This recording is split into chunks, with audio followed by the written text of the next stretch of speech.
This is Valorant, a series where I rant about Valorant characters and shitty design choices made by Riot. On today's agenda, Sage, the stronghold of China.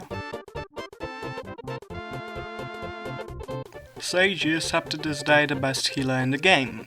But who the fuck needs a healer when you have a champion that heals for 150 HP from a single kill? In the beta and season 1, Sage was probably the strongest and overall best agent in the game, but it is a Riot game, so of course she got nerfed to the fucking ground. Why wouldn't they do that? Besides that, Sage can be pretty useful as a sentinel for securing flanks and essentially, thanks to her wall, negating completely sneaky approaches from the enemy team, or at least significantly slowing them down. Let's go over her abilities. Sage's signature is the healing orb.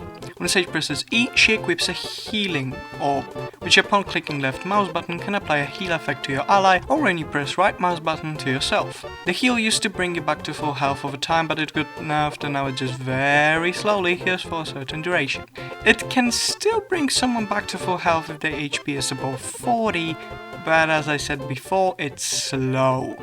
You could literally press E, go to your kitchen, make yourself a cup of tea, drink it, talk with your mum, go on a trip to the Bahamas, die, get reincarnated, graduate to university and the fucking jet would still be at 89 HP. It has a pretty big range though, and unlike Sky you can also heal yourself, so it's not completely useless when you get the chance to use it. Which happens about once around because of the extremely long 45-second cooldown, but still. Sage's Q is the slow orb. It was completely busted for the longest time, but yet again the devs at Riot said yeah, no, and now it's just okay. Sage can buy up to 2 slow orbs for 100 credits. When cast, Sage equips an orb which can later be thrown. The orb bounces off walls and expands when it hits the ground, creating a zone which slows down enemies and allies that walk on it and lasts for about 7 seconds. The slow orb is probably the most difficult ability to use effectively because it doesn't deal any damage whatsoever and gives you no intel about the enemy's position.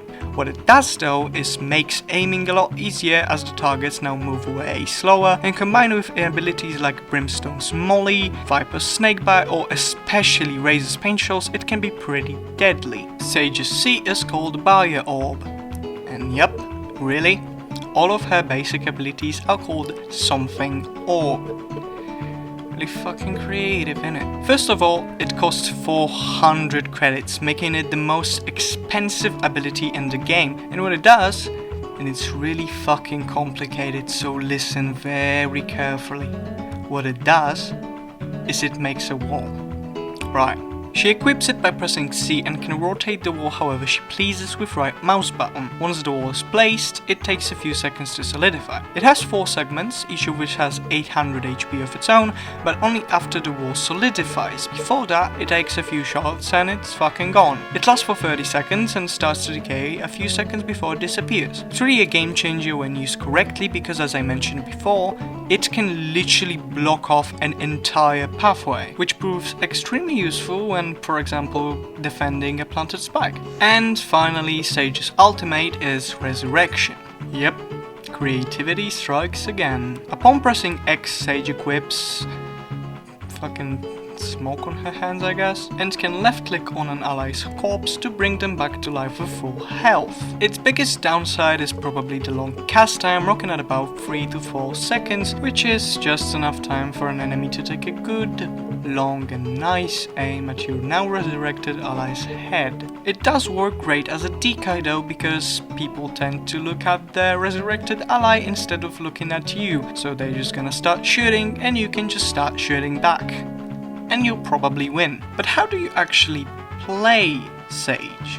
Well, she is a support. You have to keep that in mind. So going apeshit and rushing with an Odin is clearly not a way to go. Your main focus should be trying to keep yourself and your team alive for as long as possible. Staying in the backline or watching the flank is probably the best, but you always have to stay close to your teammates as you won't be very useful on your own. Because of that, she's pretty terrible for camping unless you're camping with someone who is in Reyna and you can make a nice picnic or something.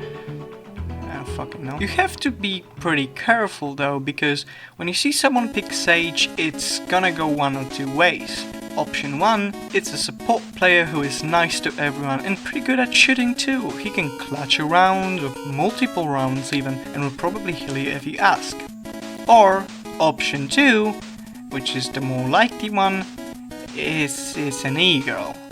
An e-girl which doesn't understand what tactics is and will probably camp on side all game. And there's also a worst case scenario, 50-50% chance that she's playing with her boyfriend, in which case she will only heal and resurrect him, even if he has 2 kills total. Overall, Sage is an alright support and an excellent beginner's choice. Her kit mostly focuses on team play, and in the hands of a skilled player, she can literally carry your whole team with well-placed walls and 4-out resurrections. Sage is like Tetris.